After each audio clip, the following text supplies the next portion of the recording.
दोस्तों सोचो जरा, इंडिया और रशिया की दोस्ती सिर्फ कोल्ड वॉर की कहानी नहीं है। ये आज भी ग्लोबल पॉलिटिक्स को शेप करती है।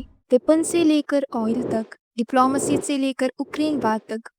आज के टाइम में भी दोनों की बॉन्डिंग स्ट्रांग है। लेकिन सवाल ये है, 2025 में ये दोस्ती कितनी मजबूत है? आज के इस सफर में हम पास्ट, प्रेजेंट और फ्यूचर तीनों समझेंगे। इंडिया अपनी टाइज विद रशिया को कहती है special and privileged strategic partnership. मतलब सिर्फ ट्रेड या पॉलिटिक्स नहीं, बल्कि एक ट्रस्ट बेस्ड रिश्ता जो डेकेड से बना है। लेकिन दुनिया बदल रही है।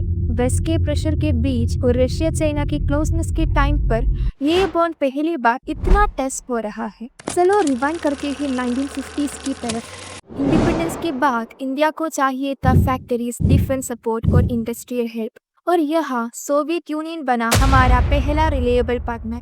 1971 एक टर्निंग पॉइंट था। Indo Soviet treaty of peace, friendship and cooperation. Bangladesh liberation war के द्वारा मॉस्को ने इंडिया को सपोर्ट किया जब यूएस और चाइना पाकिस्तान के साइड थे। बॉलीवुड मूवीज यूएसएसआर में सुपरहिट और हजारों इंडियन स्टूडेंट्स सोवियत यूनिवर्सिटीज में स्टडी करते हैं। 1991 में जब सोवियत यूनियन कोलैप्स हुआ, लगा दोस्ती वीक हो जाएगी, लेकिन ऐसा नहीं हुआ। रशिया ने इंडिया को डिफेंस इक्विपमेंट सप्लाई करना कंटिन्यू किया। जेट्स, टैंक्स, सबमरीन्स और नए एग्रीमेंट साइन हुए। 2000 में टाइज को अपग्रेड किया गया स्ट्रैटेजिक पार्टनरशिप में, और बाद में बना special and privilege strategic partnership.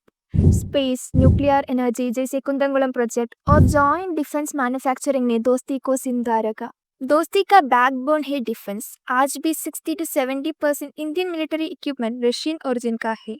MiG और सुखोई जेट्स, ब्राह्मोस मिसाइल्स और सबमरीन्स सब रशिया ने दिया। 2018 में इंडिया ने $5 बिलियन का S-400 डील साइन किया डिस्पाइट यूएस प्रेशर। डिलीवरी शुरू हो गई 2021 में, और इंदिरा मिलिट्री एक्सरसाइजेस भी होती रहती है।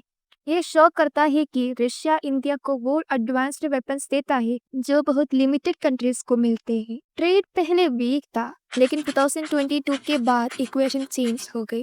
यूक्रेन इन्वेशन और वेस्टर्न सैक्शन के बाद इंडिया ने रशिया से चीप ऑयल लेना शुरू किया।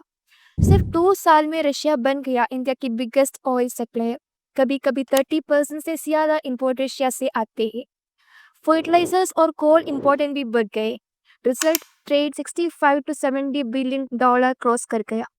लेकिन एक प्रॉब्लम है, ट्रेड बैलेंस। इंडिया इंपोर्ट ज्यादा करता है, एक्सपोर्ट कम। इसको फिक्स करना अब एक चैलेंज है। यूक्रेन वार पे इंडिया एक टाइट रॉप वॉक कर रहा है। यूएन में इंडिया ने रशिया को ओपनली कंडेम नहीं किया, बल्कि बोला dialogue and diplomacy is the way. Modi ने पुतिन से 2022 में क्लियर कहा, this is not an era of war. एक तरफ इंडिया को रशिया चाहिए डिफेंस और एनर्जी के लिए, दूसरी तरफ यूएस और यूरोप के साथ भी स्ट्रॉन्ग टाइज चाहिए टेक्नोलॉजी और चाइना काउंटर करने के लिए। इसलिए इंडिया न्यूट्रल रोल प्ले करता है, सबके साथ दोस्ती, किसी का ओपनली एनिमी नहीं। 2025 में भी रिलेशन स्ट्रॉन्ग है, लेकिन कॉम्प्लिकेटेड। डिफेंस डील्स कंटिन्यू है, ऑयल ट्रेड बूम कर रहा है, और ब्रिक्स एससीओ जैसे ग्रुप्स में दोनों पार्टनर्स है। लेकिन चैलेंजेस भी है। रशिया चाइना का क्लोजनेस, रशियन ऑयल पे डिपेंडेंसी और इंडिया का वेस्ट से टेक और इन्वेस्टमेंट लेना। बड़ा सवाल ये है, क्या इंडिया ईस्ट और वेस्ट दोनों को बैलेंस कर पाएगा? दोस्तों, इंडिया रशिया की दोस्ती एक यूनिक जर्नी है। 1971 के ट्रेडी से लेकर आज की डिस्काउंटेड ऑयल तक ये बॉन्ड अडैप्ट होता रहा है।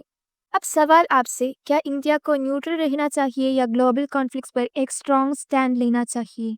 अपना ओपिनियंस कमेंट्स में लिखो, और चैनल को सब्सक्राइब करना न भूलना for more deep dive explainers.